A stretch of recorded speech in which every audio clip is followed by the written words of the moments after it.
Welcome to The More Perfect Union, a podcast about the joy we get from American politics, or as we like to call it, real debate without the hate.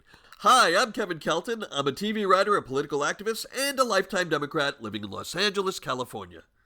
Hi there, I'm DJ McGuire, a cost estimator and economics instructor, and a conservative Republican turned Democrat from Suffolk, Virginia. Hi, I'm Greg Matuzak, a liberal Democrat who is a veteran of many hard-fought political campaigns, not all of them won, of course, from Cincinnati, Ohio. I'm Cliff Dunn, a Republican Party unit chair from Newport News, Virginia. I'm Rebecca Kushmiter. I'm the hostess with the mostest from Kensington, Maryland, and I'm a liberal Democrat.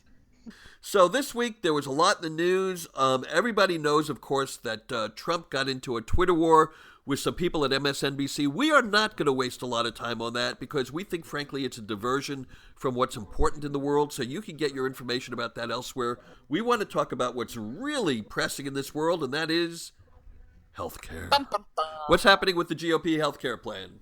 Well, as I wrote about this, the healthcare bill that the Senate has written has been delayed. They're not going to vote on it right away. And as I wrote about this earlier this week, it's because you can lead your caucus to a shitburger, but you can't make them take a bite.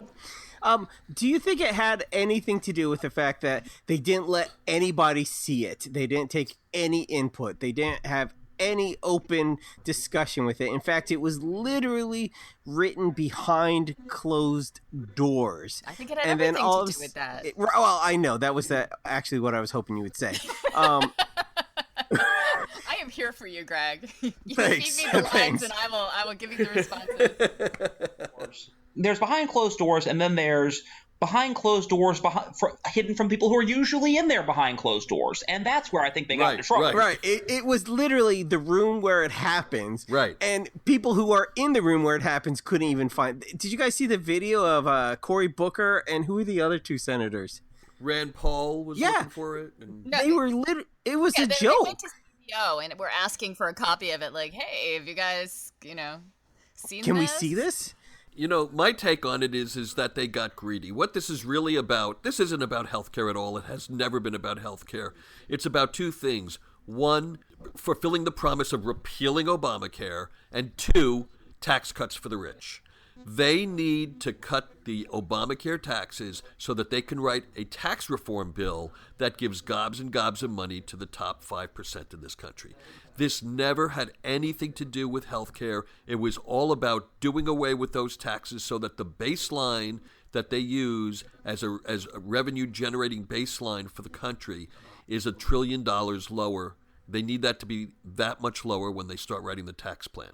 Well, and but some people are saying the deficit reduction in this version of it is so much higher than in the House that they're saying that Mitch McConnell now can sort of give away chunks of that to make this more palatable to his caucus. Like he could throw money at opioid issues in West Virginia and Ohio. He can pay off Lisa Murkowski with whatever she needs up in Ohio or in Alaska. No, Lisa Murkowski is not in Ohio. I know this. Thank you. I know the difference between Alaska and Ohio. I cannot see Russia from Ohio's house. No, you can see Canada. On a clear day, maybe.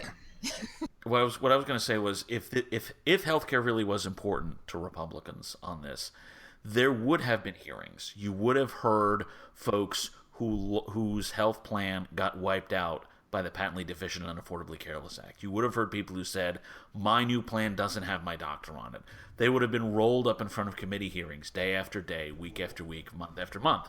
There would have been committees involved. The relevant committees would have been drafting the bill instead of Mitch McConnell's besties, hanging out at a private slumber party where they braided each other's hair and took health care for Medicaid patients. If you wanted to build political support for something, you do it by, yes, I'm ignoring most of, I'm ignoring this. Well, one, I'm ignoring most of the slights that Rebecca said because I don't really think I can disagree with them, so I'm just putting them to one side. And you're not even commenting that Mitch McConnell has no hair to braid. I mean, no, there nice. is some there, and frankly, I do not want to get into how Mitch McConnell culturally appropriates from African Americans. Because what matters here is two things. He does not, actually. He's the whitest man alive. One, if this really was about healthcare, we would have these hearings, and there would be a case built for whatever the Republicans want to do. But if this really is about taxes, and I'm not necessarily going to dispute what Kevin says, because he may very well be right, then the Democrats then they should be able to have a solution for that too. Because what the Democrats do is go, okay, look, if you really want to get rid of the Obamacare taxes, if you want this to be Obamacare tax repeal, just throw that all into your tax reform package. Yes, we know that the border adjustment tax is not going to be big enough to cover it, but you don't want to do that anyway. So get rid of the border adjustment tax, do in all the tax cuts you want in tax reform, do all the tax cuts you want with Obama tax repeal, and just put a carbon tax in place to match it, and we can talk. It's the same strategy I talked about them using on tax reform. Now the Democrats can use it, if they're smart, to get the Obamacare taxes out of there while essentially leaving the rest of Obamacare alone. Okay, there are other things that happened in the world this week. We don't want to take up the entire podcast just on healthcare. Yet again. Because, yet again, we've done that many times. But the U.S. has decided to sell arms to Taiwan, which obviously is a huge change in U.S. foreign policy. DJ, what do you have to say about that? It has taken 5 months and 12 days. I can finally say President Donald Trump did something right. This reaffirms our commitment to the island democracy of Taiwan. For those who don't know, Taiwan essentially did everything right. Okay, they were an embarrassment in the Cold War, run by dictators who were our dictators. But when the Cold War started to thaw, the government of Taiwan made itself more transparent, made itself democratic, and now has had 3 peaceful transfers of power in the last 2 decades. That's 3 more than Communist China has ever had in its near 70-year existence, by the way, on the mainland of Asia. And the Trump administration, I think there was a lot of concern for me and a lot of us who are worried about Taiwan, that the Trump administration would be so eager to try to get a great deal with China that they would essentially throw the island democracy to the wolves. They've chosen not to do that. And I am glad that they have not done that. We should be friendly with Taiwan. The Taiwanese people are the good guys. And it was very heartening for me to see the Trump administration do this. Now, to be fair, Kevin was wrong about something. The Obama administration had a large arms sale to Taiwan in 2015. This isn't quite a change in policy. It is more a reaffirmation that we will stand by Taiwan. And I appreciate that from Donald Trump. He finally did something right. Okay, but the question is, did they do something right for the right reasons? Or did they do it for, one, the money, or to put pressure on China to put pressure on North Korea? And if so, ding, ding, ding, ding, ding. Thank you. I knew I'd get one of them. I am very good at the SATs. Yeah, Greg, given this administration, I don't care what the hell the reasons are. Doing something right is so rare in this administration. I'm a little less concerned about. I was going to say, let's not look a gift horse in the mouth on this one. And frankly, if Trump has decided that the best way to get the Chinese Communist Party to cooperate on North Korea is with sticks instead of carrots, that's even better. Because that's smart too. That would actually be a right reason. So what you're saying is... Well, I'll be curious as if China actually does cooperate when it comes to North Korea. That's the thing that I don't understand. Yeah, how is this going to motivate China to do something with North Korea? If they haven't done it when we were being nice to them, how is, like you said, poking them in the eye through Taiwan going to bring them to the table? I don't see that. Because it shows that the U.S. is actually willing to take action against them rather than just trying to play nice. Yeah. Up until recently, there's been a distinct impression, I think, on the international stage that the U.S. wouldn't do anything to actually put some stick about with China. I mean, look at all of the hacking and so forth, and what did we do? Oh, that it might have been y'all, and that's a very bad thing if it was y'all. We haven't really done anything on the hacking. We haven't done anything with North Korea, and until now it looked like we didn't really have anything to do that we were willing to do. So the other question is, and I think motives are important because, one, if Trump is doing it for the right reasons, like all those things, like Trump is right and we're doing it because democracy is important, I think that's important. But two, if Trump is doing this for a negotiation reason, then yes, Trump's a genius and he really does know how to negotiate a good deal. No, wait. Only if he gets the deal. Right. But if that's what happens, then once again, motives are important. I mean, if he's doing this just for the money, then that sucks. And No, I think he's doing it just for the Right. money. I think Trump knows selling. That's all he knows. Buying and selling. Those are the only things he knows how to do. And I think this is another instance where he's like, yeah, we can make some money. I'm a winner. right, someone recently told me there is more money in the industrial military complex than there is in real estate. That's for sure. And ask Cheney about that one. I'm sure, I mean, he was able to shoot another man right in the face and be able to pay that one off. So that's industrial military complex money. We will now have half our listeners comment to correct Greg that it's military-industrial complex. What did I say? Industrial military. Industrial military complex. Okay, yes. That's fine. You were thinking of the Dow Jones Industrial Military Yes. Index. It's not going to be, and for the record, it's not going to be half. It's not going to be half. It's probably going to be one, and I'm related to them, because that's the conversation I had. So I'm just going to throw it out there, and then they're going to be laughing. So yeah, that's all I need. And remember, listeners, the folks not named DJ are the sober ones tonight. Yeah. And this is news. For yourselves, other sober people, or DJ and I are on the drinking train here tonight. Okay, and speaking of news, as Cliff just blurted out, what about the CNN thing this week? Apparently they got one story wrong, and now the entire world is trying to label CNN as fake news. So, Cliff, what do you think about this CNN thing? Is CNN fake news? Is it one story, or is it not enough information to make a determination? At this point, I'm saying not enough information. It's obviously there's one story that's gone haywire. Now, whether there's more there, whether it's coming from the top, or whether it's a problem with, I'll just say, journalists writ large, I don't know. I look forward to seeing more on this story, though. Hopefully accurately reported. So, I'm sure that Greg and Rebecca and I, and probably all five of us, we probably are all beyond tired with this whole fake news meme that seems to keep coming up. What's going on? I was thinking the other day, I was watching a movie about the Hollywood blacklist of the 50s and writers being blacklisted, and I thought, what Trump is trying to do to the media is not unlike the blacklistings of the 40s and the 50s. It's not calling them communists. It's not necessarily putting them on a list, but it's trying to shun them out of the goodwill of the public. And I think it's very dangerous. Well, Trump's entire relationship with the media is so strange and so dysfunctional. I mean, if you go back to the stories that we heard during the campaign about him pretending to be his own spokesman to get, press coverage, like, when he apparently didn't have a publicist, he would pretend to be his own publicist and plant stories.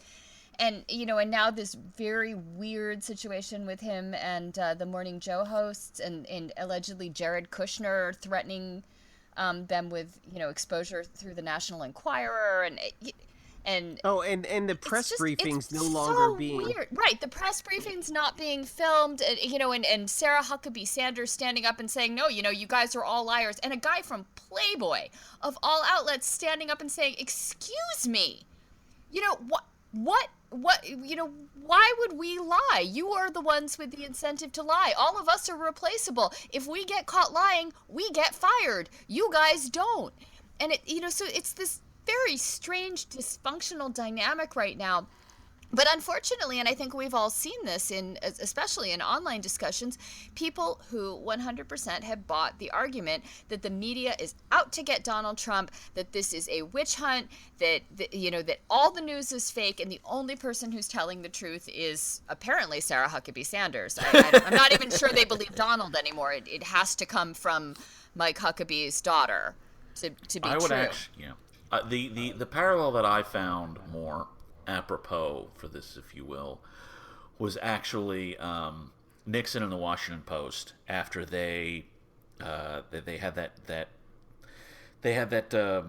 mistaken story right before the 1972 election, where they misinterpreted what Deep Throat told them, or they jumped too far on a source or something, or they assumed a question was asked that hadn't been asked. I think that's what it actually was. And it gave Nixon the opportunity to, for a while temporarily, discredit the Washington Post and discredit the entire Watergate investigation. Long term, it really didn't do much. Short term, it did. I think what is important here, though, is that CNN acknowledged its mistake, and it took action against the people who perpetrated the mistake. However, the mistake was about a Trump supporter who ran a hedge fund who may, or in this case may not, have spoken to folks connected to the Russian regime. In terms of the larger story, Trump's appeasement of Russia, whether or not Manafort or Parker Cage or Peter Cage, whatever the heck his Carter name is. Page. Carter Page. Thank you. Peter Piper. Peter Piper. Peter Piper. Dear God, if Trump has Spider-Man on his side, we're all in deep trouble. But whether or not Carter Page or Paul Manafort had continuing ties with Kremlin-backed folks during the campaign, those sorts of questions have not gone away. It's just CNN apparently missed on a Trump supporting hedge fund guy. So Trump would like us to believe that this means everything CNN does is false and CNN is not credible. But the fact that CNN actually got rid of the people who made the mistake tells me, at least, that CNN is far more credible than the Trump administration. Of course, and that's what I was going to say. course. It seemed like, a mistake was made, possibly worse than a mistake, given how quickly the hammer came down on these reporters. CNN retracted it, apologized for it, and all three of the people involved resigned. Handled. It's done. It's over with. It's Right. So let me step back from this. The phrase "fake media" is now what Trump uses. He doesn't even say fake news anymore. He says fake media, and this is what makes me want to pull my limited hair out. It doesn't make sense. It's a non sequitur. It means nothing. You cannot have fake media. It doesn't exist. Yes, there can be a fake news story. What does fake media mean? Tell me what it means. It's the Obamacare campaign that got Trump elected, Kevin. No. That's a fake news source. Tell me what the words fake media mean. There are websites, whole quote unquote news organizations that have been dedicated to spreading this stuff. One of them actually tripped me up. It was called the EU Times. There is a podcast from a year and a half ago where we argued on gun control, where I actually quoted those idiots, and I'll never live it down. But DJ, it's not fake media. It's media. No. It exists. It exists, but if they're spreading fake news... Desinformatia is a different category. I'm telling you guys, there's a difference between the term fake news and fake media. There's no such thing. Because the internet exists. The website exists. I see what you're talking about. I see. Okay. I agree with you that fake news and fake media are two different things. But I am saying... I'm not saying there's no such thing as fake news. Okay. Of course, I know. But he calls it fake media, which drives me nuts. Okay. Well, you know what? But Trump, I do think during the campaign that found that Trump has the vocabulary of a fifth grader. So I don't think we should be able to expect him to parse things like the idea of fake media being an oxymoron. I would also like to say, Kevin, that you're doing a really wonderful job of letting yourself getting distracted here. Yes. Yeah. Did you know that he sold arms to Taiwan this week? You know what? You know what else he did this week? He finally did something right. He threatened Syria, or at least his military people did. Oh my goodness! Does anybody trust Donald Trump and his Pentagon to actually take on Syria without getting us sucked into the vortex of a 15-year war? No. DJ, you're up. Well, speaking of sucked into wars, this is sort of an ancillary point, but there was an amendment offered in committee, I think it was appropriations, to finally rescind the powers to take unilateral military action that were given to the president right after 9/11. which was what predicated the Iraq War. And it was, I believe, Barbara Lee of California who offered the amendment to repeal those powers. And that's on wrong. the grounds that we started That's a wrong. 15-year war with no end. That's wrong. That's wrong. That's wrong. That's wrong. And here's why. Wait, First of it's all, wrong that she did it, or it's wrong that she should do it? No. There are a whole bunch of things wrong. First, the By all authorization means, for DJ, tell me the ways I am wrong. Yeah, we haven't had a good mansplaining in a while.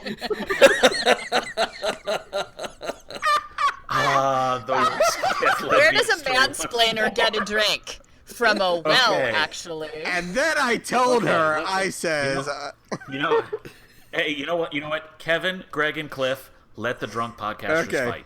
Okay. The authorization it's really military a battle force... of wits going on here between me and DJ. Yeah, exactly. Whiskey versus wine. It's wonderful. The authorization of military force did not set off the liberation of Iraq from Saddam Hussein. There was a different authorization that was passed in 2002. The authorization of military force from 2001 was initially specifically for the Taliban and Al-Qaeda. And while President Obama used that to go after Islamic State, which was itself initially Al-Qaeda in Iraq that renamed itself, the actual authorization for George W. Bush to liberate Iraq from Saddam Hussein was a separate authorization passed by Congress in 2002. So the 2001 military force authorization was not what got us initially into Iraq. It is what President Obama used to get us back into Iraq, and I can understand the impulse to say, look, we need to at least update that to sort of explain what on God's green earth we're doing. I get that.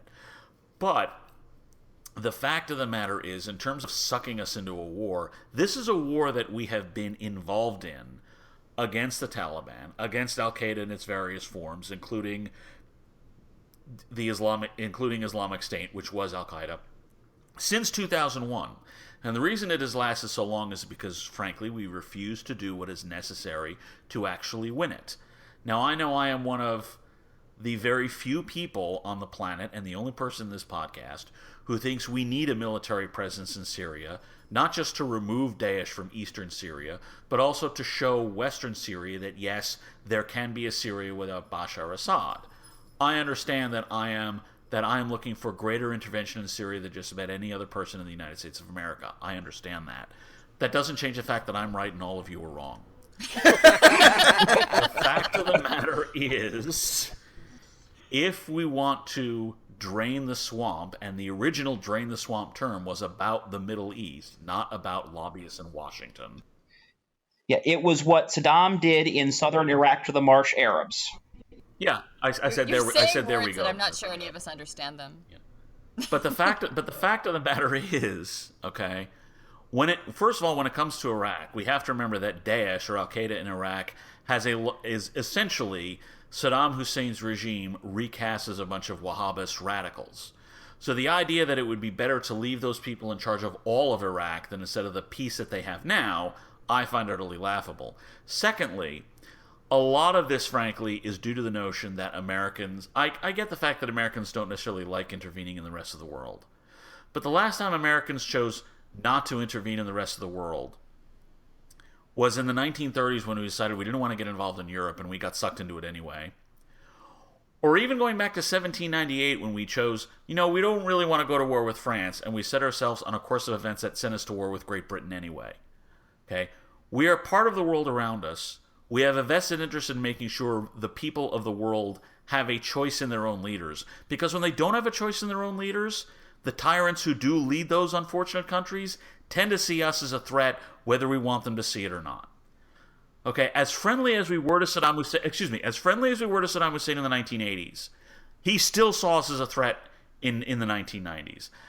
As friendly as we may be as friendly as Donald Trump will be to Russia, Vladimir Putin will still see the United States as a threat, and he'll still want to try to put his thumb on the scales as much as he can in every election that we're in through his desinformatia campaigns. All right, and I may be the last neoconservative on earth, but frankly, I don't care. The fact of the matter is, we are in a better position when more peoples of the world get to choose their own leaders. And our foreign policy should reflect that, damn it. Well, what I was going to say is that taking this back to domestic policy, the fact that Barbara Lee is offering amendments that remove certain powers from the hands of the president and Republicans are accepting them is indicative of how screwed up our current president is. That even Republicans are saying, yeah, maybe we shouldn't let this guy, pull any triggers. Rebecca, I would also the thing I would say there, though, is that you've had a number of Republicans who were growing tired of, I'll say, utter executive deference over the last 8 years, and I don't think it took a lot to push some number of your more Rand Paul types over the edge on this. The votes were building up over time because I don't know how many Rand Paul types are in the House Appropriations Committee, though. I'm not sure either, but my point is it's far easier to cobble together that majority in 2017 than it would have been in 2008 or 2002. I think there has been a growing momentum in that direction over the last 15 years or so, partially because Iraq became a bit of a quagmire, partially because we are still in some respects in Afghanistan, et cetera, and I think people are just getting sick of it. Since we are talking about Muslim majority countries and threats by Al Qaeda and Daesh and all these various groups, we now have travel ban. Is it 2.0 or are we at 2.7 at this point? What iteration are we on now that the Supreme Court has let some of it go into effect? 2.1. Okay. It's still a bad idea no matter what version you're coming to, and are we at the Supreme Court yet? It's being heard this session. No, what the court said was parts of it will stand while the whole thing gets argued in October. Right. Yeah, they took away the injunctions. Right. Right. It is a reminder that what is bad and what is unconstitutional are not the same things. And this is something a lot of Americans love to do. They like to think, oh, I disagree with it, so it must be unconstitutional. No. There are a lot of things I disagree with that I know are unconstitutional. I just disagree with them because they're stupid policy. This happens to be one of them, by the way. It gives our enemy a how-to manual. It says, send your terrorists from anywhere except these 6 or 7 countries, and we'll gladly let them in and kill as many of us as possible because we're a bunch of morons. Isn't the fact that the court let it stand until they hear it, isn't that a big win for the Trump administration? I see it that way. It is. So You're right. Trump. Well, no, but it was only a 90-day ban, so by technicality, by the time that the court actually hears it, if I'm not mistaken, it will have actually lapsed. Now, they'll still hear the case because they're not going to let something like this drop for mootness, but the administration will need to actually promulgate something, a successor policy, if you will, before we actually get to October. I think that was always the idea, that once they got this in place, then they would extend it somehow. Yeah, I agree. Well, and now they've created these very specific categories of who's allowed in and who's not, and you have to have a bona fide relationship with someone in the United States. But what they qualify as a bona fide relationship is so arbitrary as to be comical. So what would be an example? Like if your brother-in-law is here, that's bona fide, but if your grandparents are here, that is not. Really? Yeah, like a grandparent-grandchild relationship is not a bona fide relationship. You can't come here to visit your grandchildren or your grandparent, but you can come here to visit your sister and brother-in-law. It's and that was something that the court left up to the Trump Homeland Security Department, I think, and they just sort of created this list. And, at first they left fiancés off, and then they had to add them all of a sudden. I really like my brother-in-laws, so that works out really well. I mean, they're really good guys. I think Trump was all into the in-laws because he likes Jared Kushner so much. You think that's... he wanted to make sure that no matter where he had to go into hiding later in life, he could, still come visit Do you think Jared. it was so that Eric could always visit Jared? So Jared could always, feed Trump, Donald Jr., and, No, this is a way to ensure that his ex-wives can never see his grandkids. Oh! So this is the July 4th week. We're podcasting a couple of days ahead of July 4th. We all know that Greg has big plans for the 4th. But what I wanted to ask everybody I think DJ's plans are for the 5th. For his second fifth. Yes. Okay, what would the founding fathers think of America today? Would they be proud of their creation? Would they be embarrassed? Would they be still dead? I don't know. What would the founding fathers think? One of the greatest tragedies of American history is that Ben Franklin died before the advent of Twitter. That's true. I think Ben he would have been great. Rocked Twitter. You know, you guys say this, but you got to remember the founding fathers, you know, half of them, or at least more than half of them, were totally cool with, you know, slavery. And most of them were like, oh. And having sex with their slaves. And a lot of them were like. In fact, they wrote laws to make it possible to have sex. And women shouldn't vote. That's ridiculous. And a lot of them believe. Wait. I'm actually hitting my microphone to interrupt Greg. What? For as much as everyone loves to beat up on my home state of New Jersey actually allowed women. I did it. I was going to women could vote in New Jersey. I was going to exclude New Jersey Delaware. for that one. Actually, if I recall right, at one point, weirdly. Delaware allowed all adults, not males, females, and black and white and so forth, to vote at one point there. Right. Delaware and New Jersey was cool, but also, I mean, and I believe, well, if I remember history class, some of the guys were like, I think only landowners should be able to vote, and there should be, you know, I mean. Well, pretty much they all thought that because these guys were, although these guys were the founding fathers, some of them were dicks. So as a whole, I think some of them may be put off by the fact of how much freedom that we've gotten. This was not their original plan. They really saw things a little differently. And I'm not saying things have turned out bad because, you know me, I love freedom. This is what I'm all about. But I think these guys would have like time machined in here and been like, whoa, chill out here. You know, so I think they would have been disappointed, but you know. I think Jefferson would have been heartbroken. And the fact that Jefferson would have been heartbroken actually warms my heart tremendously, right? Because I really don't like that guy. Wait a second. You're saying that you did not like Thomas Jefferson? No. I would have been a capital F Federalist. Alexander Hamilton all the way. And Hamilton would have actually there would have been things Hamilton would have appreciated, some things Hamilton might not have appreciated but understood. Now I'm going to interrupt DJ for a second. DJ was a Hamilton fan before the musical. I know this for a fact. Exactly. So there. That is true. Good day, sir. With that, I want to thank people for listening to the only podcast, thank you to DJ's Finger, the only political podcast with a percussion section.